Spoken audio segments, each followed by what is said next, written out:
Hello, welcome and thank you. My name is Trevor Howes and I'm the founder of Wovex, which is benefits realization management software for enterprises. Welcome to my channel. Now, if you ever get confused with all the different terminology with benefits realization, or just want to have to think less about them, or maybe even you want to be more confident in explaining benefits and outcomes to people, then I'm going to share some tried and tested language. For these reasons, I'll be focusing in on a bulletproof way to explain benefits and outcomes. In addition to sharing my secret to cutting through confusion that you can use when working with others. As a bonus, I'll also be covering a bit about OKRs. To clarify, I really wish I didn't have to make this video, but I keep coming across people who are not only confused with the language, but they're also on a mission to confuse everyone else. So let's stop this now, please. Okay, so to explain what makes me able to make this video. Basically, I've been working for 25 years or more with organisations and lots of people and benefits realisation implementation. So I've seen the positive impact a clear language can make. Equally how confused, like a house of playing cards, people just crumble when questioned about it. They stumble and fall, and the cause of progressing benefits realisation takes a backward step. Above all, one of the great things about working with lots of people over this time to implement software that helps how they work is the need for simplicity. As a result, seeing what language actually works in practice and what doesn't. In almost every conversation I have, it's clear how much people and organisations are held back and turned off from the area because of language. Although when you get it right, it can really boost people and free them up to talk about and do benefits realisation in a much stronger and supported way. Generally, people love to do stuff. For example, they love to be busy and engaged in the doing. Significantly, people talk about what they are measured on, which tends to be doing things like projects and activities. And so that becomes the most important thing. Unquestionably, work is important, but what's missing? In summary, with benefits realisation, we focus first on the need to make an impact, to deliver maximum value, in the hope that all the work done makes an impact which is valued by stakeholders and the organisation. As an example, let me use a benefits map and add an outcome called impact, coupled with an initiative titled work. To clarify, we have outcomes that people need to achieve and outcomes that stakeholders in the organisation want to achieve. For these reasons, work is needed that results in outcomes being achieved. After all, if work is not going to impact those outcomes, they are of value, then why do it? Given this, we should be clear about what outcomes are needed so the work can be planned and managed to make sure the outcomes happen. In truth, one point of confusion is people think that benefits realisation management is about getting more outcomes and to do that with as little work as possible. Being that outcomes are good to have, if we could do less work and get more outcomes, then surely that's a happy place to be. However, more outcomes for less work is not the answer, and it's something we can get into right now. Significantly, there are two types of outcome. Firstly, there's the positive outcomes where people are very confident that these are good things and it's value to have more of. So maximise the changes to them. In contrast, there's negative outcomes where people are confident that these are things to have less of or to stop them increasing. In truth, the positive outcomes are commonly called benefits, with the negative outcomes called disbenefits. Basically, people tend to talk about benefits as a general term and then highlight benefits in some sort of way to show that they're a disbenefit. So, for example, like here in red. On account of keeping things in your head simple, both are types of outcome. Not only do we want to increase or maximise the positive outcomes, the benefits, but also we want to minimise those disbenefits, those negative outcomes.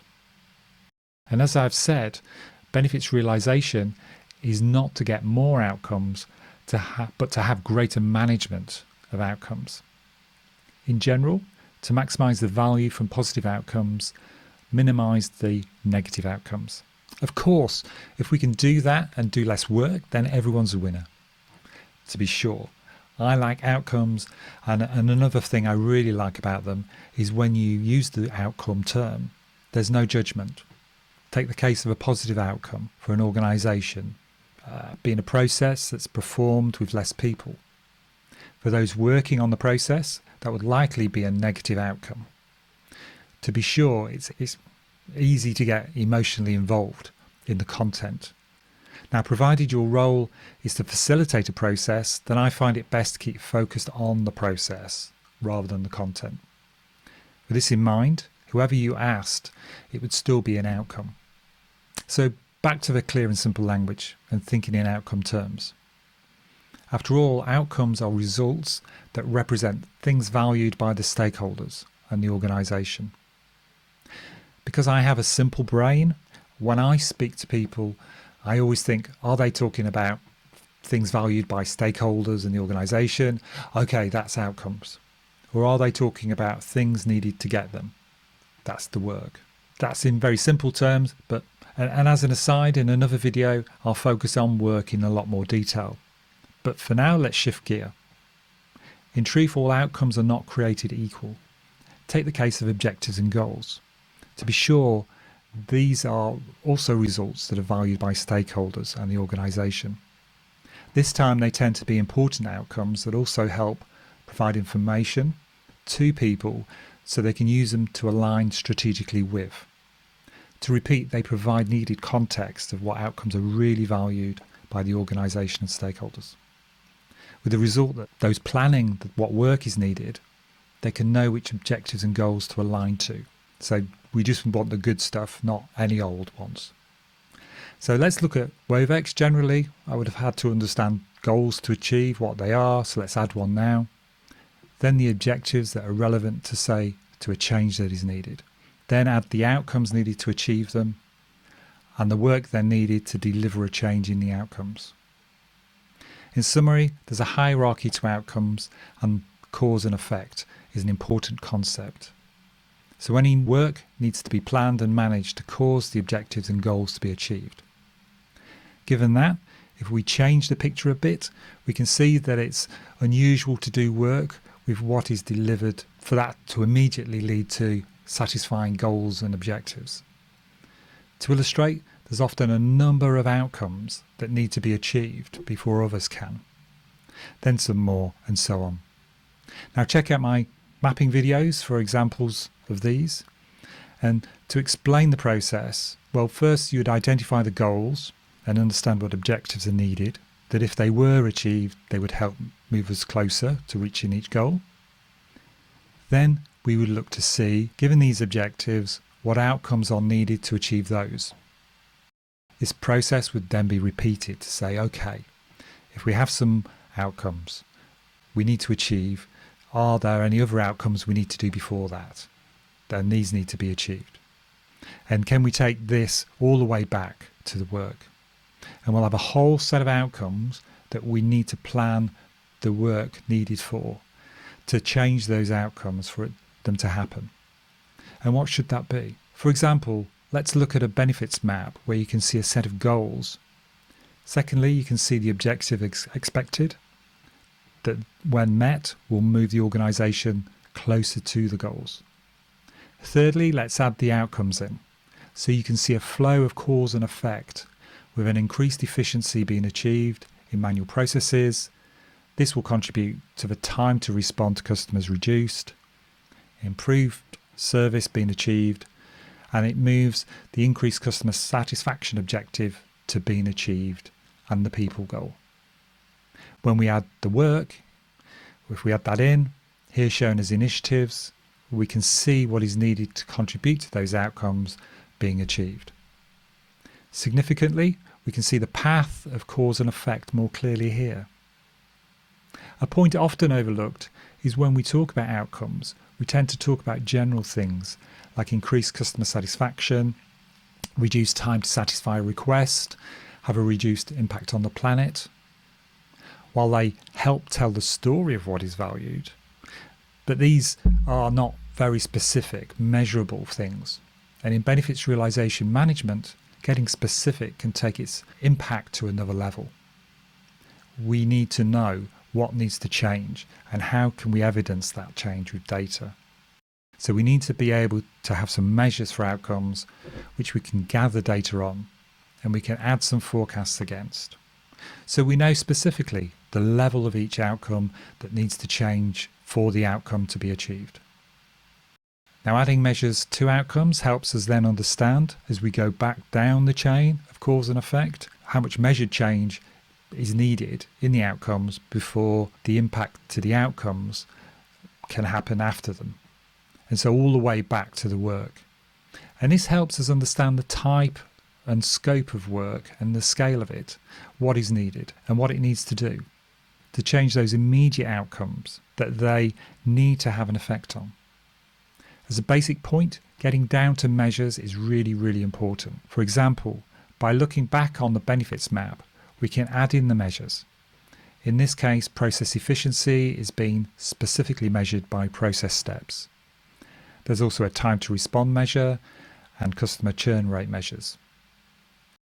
So hopefully now you can understand that most things can be thought of as an outcome, however small, that by doing some work you can impact.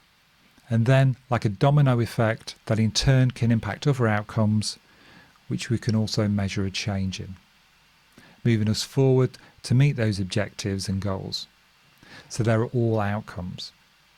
Now, in reality, people and organisations tend to use different words, but it's important for me anyway that I have a single taxonomy or framework in my head, and that uses outcomes. When working across different organisations, a lot of different language is used, and I've listed the top 10 here that I find people talk about.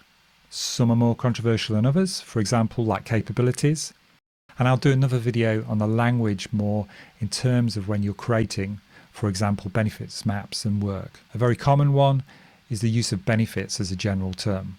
So simply substitute benefits for outcomes. You may have heard of OKRs or objectives and key results. The outcomes are called objectives there, and the measures are called key results. Another area, I'll do video in, is OKRs and the difference between that and benefits realization management. For example, by revisiting the benefits map, here's a version simply with the outcome labels changed to benefits. It makes no difference. It's whatever works for you. So returning back, for me, these benefits are still outcomes, and outcomes are the most robust way of thinking about. I've been able to see the difference that using a clear language can make for good. And I've evolved my thinking, have a boost to performance from using Wovex and improving in other ways.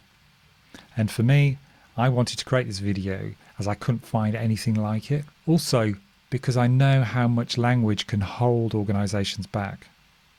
So as a reminder, firstly, it's a focus on doing work to make an impact to outcomes.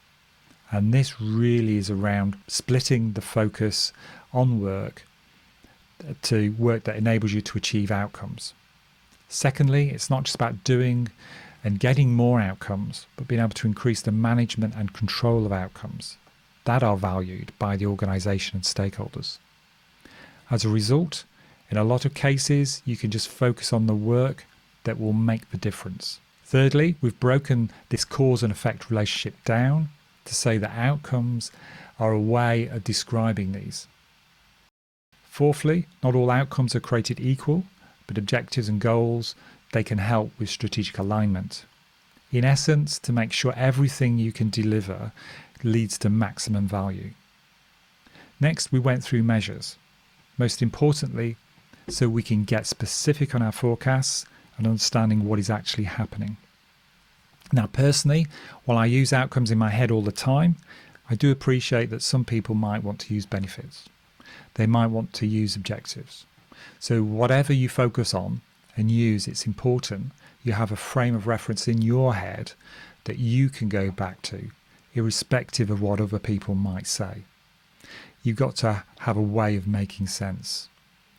Without it, when you talk to others, you'll easily be confused, and that will show. That's why for me, if you can use outcomes, then you'll be able to better engage people and help them realize greater value. Now, if you got value from this video today, then please do like it and subscribe. It really does help get this video found by other people. And I'd just like to thank you for taking the time to watch this. And I hope you enjoy the other videos on the channel as well. Thank you.